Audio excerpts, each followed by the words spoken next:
تكذبان هذه جهنم التي يكذب بها المجرمون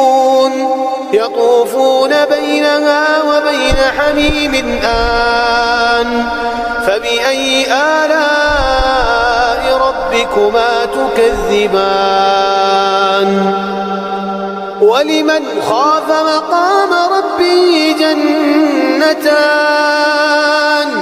فبأي آلاء ربكما تكذبان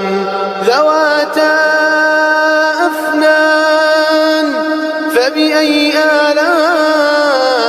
ربكما تكذبان فيهما عينان تجريان فبأي آلاء ربكما تكذبان